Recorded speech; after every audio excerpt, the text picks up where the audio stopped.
சட்டமன்ற தேர்தலில் போட்டியிடுவதற்கான முடிவை இன்னும் எடுக்கவில்லை என்று ஓ பன்னீர்செல்வம் செய்தியாளர்கள் சந்திப்பின் போது தெரிவித்திருக்கிறார். இதுகுறித்து செய்தியாளர்கள் சந்திப்பில் அவர் பேசிய காட்சிகளை நண்பர்களுக்கு என்னுடைய வணக்கத்தை தெரிவித்துக் கொள்வதோடு ஒரு வேண்டுகோளையும் நான் இந்த பணியாக தெரிவித்துக் கொள்ள கடமைப்பட்டேன். எந்த ஒரு முடிவும் ஏற்படாமல் தேசியங்களாகவும் வதந்திகளாகவும் பத்திரிகைகளும் தொலைக்காட்சி நிறுவனங்களும் வெளியிடாமல் தவிர்ப்பது ஜனநாயகத்திற்கு நல்லது என்பதை நான் தெரிவித்துக் கொள்ள கடமைப்பட்டிருக்கிறேன். ஏனென்று சொன்னால், ஜனநாயகத்தின் ஒரு தூணாக விளங்கிக் கொண்டிருக்கின்ற பத்திரிகை துறை, தொலைக்காட்சி செய்தி மற்றும் இந்த யூடியூப் இவைகளெல்லாம் பலவாறாக தங்கள் எண்ணங்களின்படி மக்களின் எண்ணங்களாக பிரதிபலிக்கின்ற ஒரு அபாயகரமான சூழல் நிலவிக்கொண்டிருக்கிறது.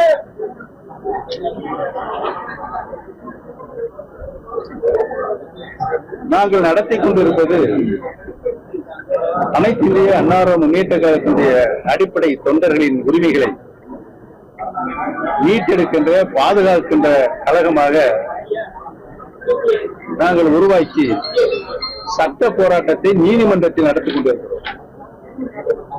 நீதிமன்றத்தில் நடத்தி கொண்டிருக்கின்ற நாங்கள் ராமநாதபுரம் நாடாளுமன்ற தேர்தலில் பொது தேர்தலில் நான் போட்டியிடுவதற்கு முக்கிய காரணம் எங்கள் பக்கம் தொண்டர்கள் இருக்கிறார்களா என்பதனை நிரூபித்து காண்பிப்பதற்காகத்தான் நான் அந்த தேர்தலில் போட்டியிட்டேன். சுயேட்சை சின்னம், பலாப்பழ சின்னம். 12 நாட்கள் தான் என்னுடைய தேர்தல் பிரச்சாரம் இருந்தது. அந்த தேர்தலில் இவரெல்லாம் என்னை எதிர்த்து நின்றவர்கள் தேர்தலை நடத்தினார்கள் என்பதை உங்களுக்கு நன்றாகவே தெரியும். தமிழகத்தில் இருக்கின்ற பல்வேறு தொகுதியிலிருந்து ஓ பன்னீர்செல்வத்தை 6 பேர்களை ஓ பன்னீர்செல்வமாக அங்கு கொண்டு வந்து நிறுத்தினார்கள். அவர்களெல்லாம் அங்கு வந்து நிற்பதற்கு செய்த சரி, எப்படியாவது பன்னீர்செல்வத்தை தோல்வியடை செய்ய வேண்டும், தொண்டர்களும் அவர் பக்கம் இல்லை, மக்களும் அவர் பக்கம் இல்லை என்ற நிலையை நாங்கள் உருவாக்க வேண்டும் என்று செயற்கையாக செய்த சூழ்ச்சிதான் அது என்பதை நான் முதலில் தெரிவித்துக் கொள்ள கடமைப்பட்டது.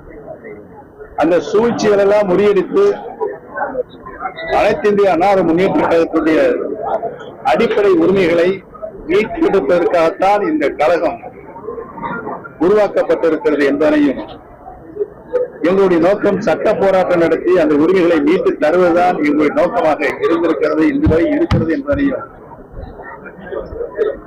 தேர்தலில் தனி கட்சி துவங்குவதோ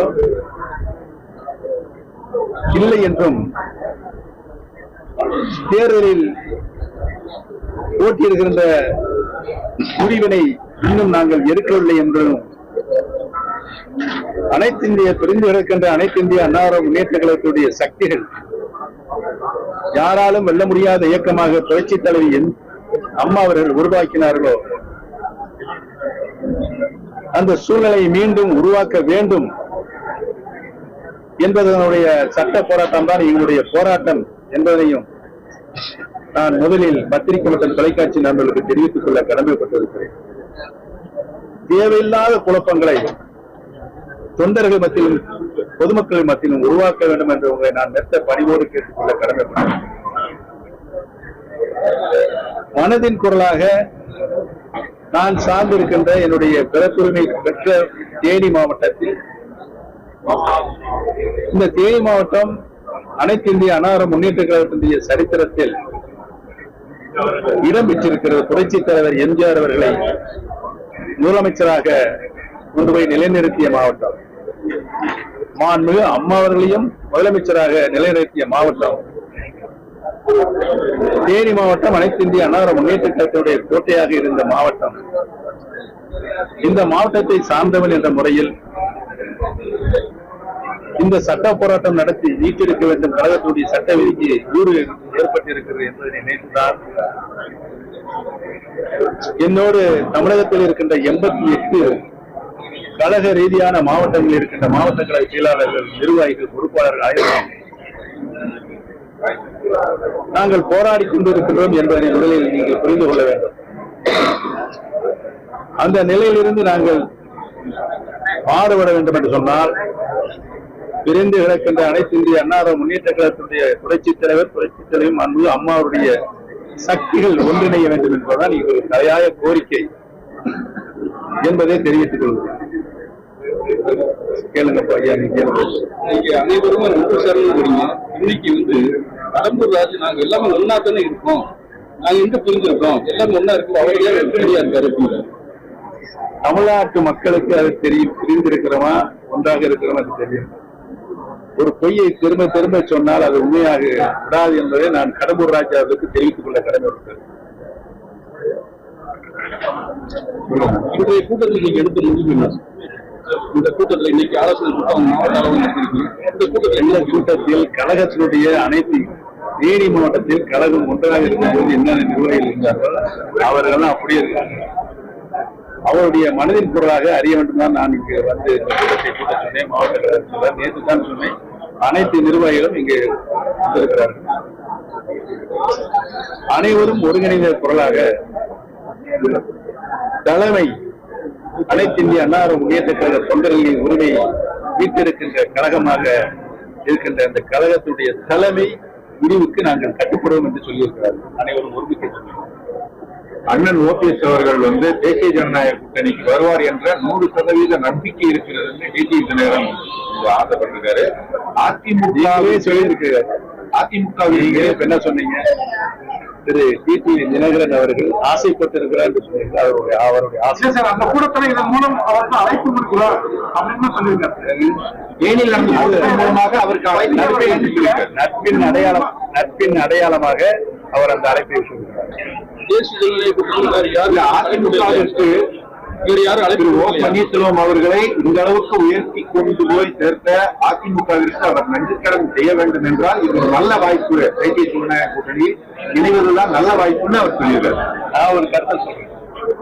இன்றைக்கு திரு டிடிவி தினகரன் அவர்கள் என்னுடைய அருமை அண்ணன் திரு எடப்பாடி பழனிசாமி அவர்கள் ஜனநாயக கூட்டணியில் வெற்றி வர வேண்டும், அனைத்து இந்திய அண்ணா திராவிட ஆட்சி பொறுப்பில் இருக்க வேண்டும் என்று சொல்லியிருக்கிறார். அதைத்தான் நான் சொல்கிறேன். இன்றைக்கு எதிரும் முதலுமாக இருந்த டிடிவி தினகரன் அவர்களும் எடப்பாடி பழனிசாமி ஒன்று வந்திருக்கிறார்கள் ஜனநாயக கூட்டணியில். அவர்கள் நினைத்தால், யார் நினைத்தால், திரு டிடிவி தினகரன் அவர்கள் நினைத்தால் இன்றைக்கு எடப்பாடி பழனிசாமி கையில் யார் கையில் இருக்கு? அவர் கையில் இருக்கு. நாங்க இணைய வேண்டும் சொல்லியிருக்கிறோம். அதுல இருந்து மாறுபட மாட்டார். யார் இணைய வேண்டும் என்ற கோரிக்கையை மாறுபட மாட்டார். அவரும் அந்த கருத்தை அங்கே வெளியிட்டு வேண்டும். நானே இணையம் தானே சொல்றேன். அவர் இணையம் இணைந்து இல்லாமல அந்த வேலையை செய்தால் ஆட்டோமேட்டிக்காக அனைத்து இந்திய அண்ணா முன்னேற்ற மாபெரும் வெற்றி அடையும். தேசிய ஜனநாயக கூட்டணி இதுவரைக்கும் யார் சேர்றதுக்கு அதெல்லாம் ரகசியம் பரமர. நீங்க எந்த முடிவும் சார் இதுவரைக்கும் எந்த முடிவும் எடுக்க மாட்டீங்கன்னு ஆதரவாளர்கள் நிறைய திமுகவுக்கு எல்லாமே போயிருக்காங்க சார். வைத்தியலிங்கம் போயிருக்காங்க இல்லையா? இந்த இரண்டாவது தர்ம யுத்தம் ஆரம்பிக்கப்பட்டதே திரு மனோஜ் பாண்டியன் அவர்களும் திரு வைத்தியலிங்கம் அவர்களால் தான் என்பதை தெரிவித்தார். நாங்கள் இந்த கூட்டணி எலெக்ஷன்ல ஆவேகவுடனும் திமுக இணைய புரிகின்ற மாதிரி ஒரு அதான் நான் ஏற்கனவே ஆரம்பத்திலே உங்களுக்கு சொல்லிட்டேன். தேசியங்களும் வதந்திகளும் செய்தித்துறையிலிருந்தும் தொலைக்காட்சி துறையிலிருந்து பரப்பிக் கொண்டிருக்கிறது. அதை நிறுத்த வேண்டும்படி சொல்லியிருக்கேன். பணிவான வேண்டுகோள் பார்த்துக்கிறேன். இப்ப பார்த்தா உங்களுக்கு பாவமா தெரியலையா? வெளியிட்டு கொண்டே இருக்கீங்க. இப்ப அண்ணன் எந்திரிச்சு கொஞ்சம் சத்தமோடு பேசினார். பொறுமையா இருங்கப்பா. அதை இங்க குழப்பம் ஏற்பட்டு ஒரு 10 தொலைக்காட்சி எந்த விதத்துல நியாயம் அதிமுகவோட யாரு சண்டை எல்லாம் சமாதானமா ஒருங்கிணைந்து அண்ணன் நான் கூட சொன்னேன். மனதில் பொருளை நீங்க எழுதி கொடுங்க. நாங்க எழுதி கொடுக்க மாட்டோம். உங்களுடைய குரலைத்தான் நாங்க ஒழிப்போம். ஒழித்து கொடுக்குறோம். இது எங்க குழப்பம் வந்துச்சு? இதுக்கு தொலைக்காட்சி அதுக்கு முந்திக்கிட்டு போய் செய்தி போடுறீங்க. குழப்பம் விளைவிக்க வேண்டும் என்று சில செய்திகளில் அது வந்திருக்கிறது, அது தவிர்க்கப்பட வேண்டும். ஆனா மக்கள் தெளிவா இருக்காங்க. நீங்க என்ன குழப்பினாலும் மக்கள் தெளிவா சொல்லி சொல்லிருக்கீங்க. தேர்தலில் போட்டியிடுவது குறித்து இன்னும் முடிவெடுக்கலன்னு சொல்லி சொல்லியிருக்கீங்க. இல்ல தேர்தலில் போட்டியிடுவதற்காக இந்த இயக்கம் தொடங்கவில்லை. நீங்க எல்லாம் புரிஞ்சுக்கிறோம். கழகத்துடைய சட்ட விதியை மீட்டெடுப்பதற்காக சட்ட போராட்டம் நீதிமன்றத்தில் நடைபெற்றுக் கொண்டிருக்கிறது. அப்ப இந்த தேர்தல் வந்து புறக்கணிக்கிறீங்கன்னு இப்பதான் சொன்னேன். நீங்களா ஒரு கருத்தை திணிக்காதீங்க. தமிழக மக்கள் எடுத்து சொல்ற திணிக்காதீங்க. ஏன் முன்னாலே உட்காந்து நீங்க திணிக்கிறீங்க? எப்படி சொல்லுங்க? எது சின்ன பேசுறீங்களா? முன்னாடி வந்து டிடிவி என்ன செஞ்சாருன்னா அதிமுக ஸ்லீப்பர் செல் இருக்குன்னு சொன்னாரு. ஆனா இப்ப அவர்கிட்ட கேட்கிறோம்.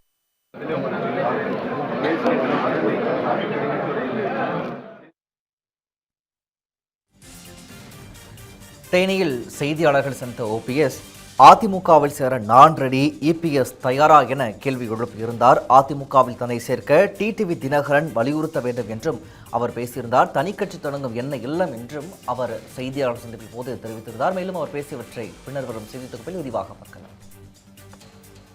இன்வெஸ்ட்மெண்ட் சேலஞ்சுக்கு ரெடியா? ஒரு பவுண்ட் தங்கம் 30,000க்கு கிடைக்குமா? கிடைக்காது. இதே போல சென்னை சிட்டி லிமிட்குள்ள மார்க்கெட் பிரைஸ் 4,000 இருக்கிற இடத்துல உங்களுக்கு வெறும் 1,450 per square feetக்கு பிளாட் கிடைக்குமா? 100% கேரண்டியா கிடைக்கும். Yes, launching G Square Plots at Sriperumbudur next to King's College. இதை விட கம்மியான பிரைஸ்ல வேற எங்கயாவது பிளாட் காமிச்சீங்கன்னா வெறும் ₹1 கொடுத்து ஒரு பிளாட்டை சொந்தமாக்கிக்கோங்க. For bookings call 8939750009.